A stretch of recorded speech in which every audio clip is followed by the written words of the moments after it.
Hi everybody, hi Tamar.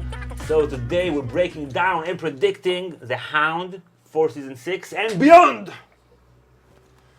So Sandor Clegane, a.k.a. the Hound, he's a knight in the service of the Lannisters, right? Yeah. From And House Clegane. From House Clegane, he's the brother of the Mountain, and It's like a bodyguard, basically. Like a muscle, you know. muscle. For Okay. the top gangster, you know. Okay. What do you say? What do you say? Oh, you tough guy, tough guy. So we're introduced to him like that, you know. Like, And last that we've seen him, he's left for dead by Arya, but he's not dead yet. But wait for it, wait for it. Okay, so basically after he leaves Joffrey and he's on the run, he doesn't have a house. Sandor Clegane was the dog of the king. This stuff, you know, this strong dog that protects him. Supposedly stupid. Stupid and loyal, and Right. like a machine, you know, do that, do that, do that. Fetch! But something was broken, and this dog became wild and deserted his master. So now he's going around the world like with no place inside the world. Like And he doesn't want even to be a hedge knight. politically, a person with no affiliation during that time is like today being with no nation, like an exile, you know, not belonging to some nation. Like, and it's very rare that people are like mostly exiled, said, I don't have a nation anymore. So But then they get asylum and protection from the country where they're exiled to. But he is just roaming the land. If he's not in service of the Lannisters or of any other house, so he's just a thief. a thief, a bandit, bandit, a robber, right. a maverick. No loyalty but for himself and his own self-interest and survival. He has a loyalty for another thing. He has a loyalty for his code, for his own code, the way that he views life. In season 4, there was a line. He was on the horse with Arya, and she tells him, "So you won't steal, but you will murder." Then he says, "A man gotta have a code," and that immediately, I said, "This is Omar Little from The Wire." Right, He said the same thing. Man, I got a code. Gotta have a code. A man's gotta have a code. That's like a homage from Game of Thrones to The Wire, both HBO. I haven't noticed it. Until now? Until you told me like a lot of time ago. Until he told you 3 years ago. Okay, so Omar from The Wire, he's basically also a maverick. He's in it for himself. There's the game of the different gangs or houses, and he's outside of these houses, but it's still he's playing the game and he's using the game for his own self-interest, but he will not do things that he thinks are beneath him and are unhonorable. Hey, look, I ain't never put my gun on no citizen. You are a parasite who leeches off Just like you, the man. culture of drugs. Excuse me? I got the shotgun. Got the briefcase. It's on the game, though, right? That's a great analogy because the medieval politics, the best reference to today's times are mobster politics. Rival gangs. Yeah, gangster politics. Like you base your rule on loyalty. Your homies, they owe allegiance to you. Right. They swear to you. And also they pay up, like in the Exactly, for protection. for protection. So Omar, someday he just left it. And he said, "Fuck the king." Yeah, fuck the king, yeah. Fuck the king. The Hound's code, he will kill and murder a stable boy that the prince Joffrey told him attacked him, even though it's not true, because he got an order and he has no problem doing that.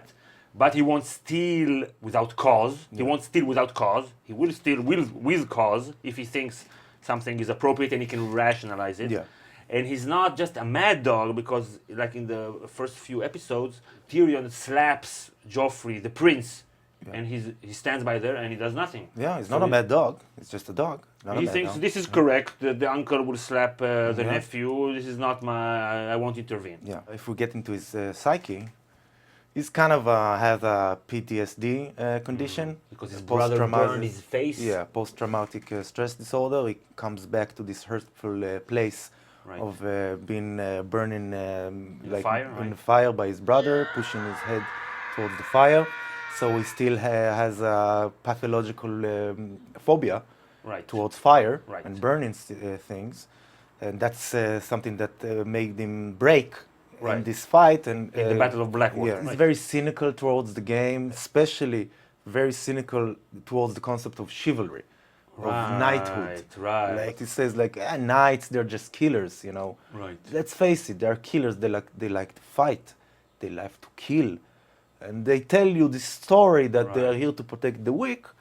But let's face it, come on, I know what it's like. They want to kill, they love the blood. So why is he such a beloved character? Because he has a sensitive side to him. He has like a King Kong characteristic. Okay. And did you know that it was Hitler's favorite movie? It was? It was. He saw it repeatedly. Oh my God. I'm Yeah. a Nazi now? Am I infected? This King Kong character is like a super predator. Are you saying that because he's black? No, because he's a huge monkey. That sounds racist. He's like, you know, he's the toughest in the jungle. Like, oh, you T-Rex, I will kill you.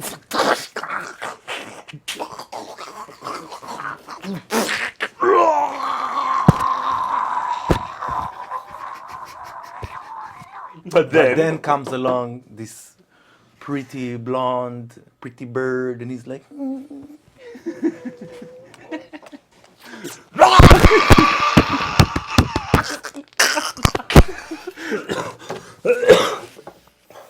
Okay, so this beloved character in season 6 is presumably dead, but there's a lot of talk that he's not actually dead because we haven't seen him die, and we know that in Game of Thrones, if they don't see you die, you might be alive. So maybe he's aligned with the faith, and now in a disguise he's coming back to King's Landing, unbeknownst to anyone, on his way to represent the faith in the battle against Cersei, and he will fight Cersei's monster, Robert Strong, who is incidentally his brother, and then the Cleganbowl will be on! Are you ready? no, No? no, A little bit? no. Just a tiny? No Cleganbowl, sorry. I'm not hyped a little bit even, and I will be disappointed if it turns out like that. Yes, I said it, no Unsubscribe! hype whatsoever. He's a very popular character because he's cool. He's like Omar, you know. In a non-individualist world, he's like an individual, Right. keeps his own code and his own morals. But let's face it, he's a minor character.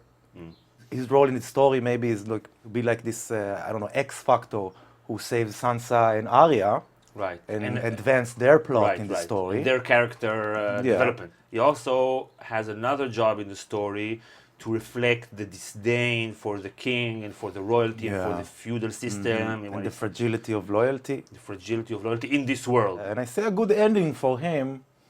In the books, you have this theory about him being this stable boy, grave digger, or Monk or whatever. something, you know? And he's silent, you know. Maybe he made his peace, confronted his demons. His own demons, right? Facing his own sins. Yeah, and maybe he's now living peacefully with himself. But there's really, really no hype in what you just said. It's unhyped at all. Just too calm. We already had a conflict between the Mountain and and Oberyn. Like we had this Mortal Kombat Street Fighter, you know, moment in this Right. story. Doing it again, it's not the story I'm reading. It's not something that he would do. I can understand the hype. It would make a good. It would make for good television, but it would not make a really good writing. This is, I don't know, Yeah, our opinion. Ending his storyline with no catharsis, I think Right. is the best way for him. Right, most interesting. Okay, so if you disagree, and you do disagree, you know you do, please mention in the comments and tell us how much we suck. And there we have. But if you did not disagree, the 2 or 3 of you who agree with us, there's a link to our Patreon page in the description. We use Patreon to fund our channel and make it sustainable for the long haul. And subscribe to get our next season 6 predictions. And we'll see you all next time. Bye, everybody.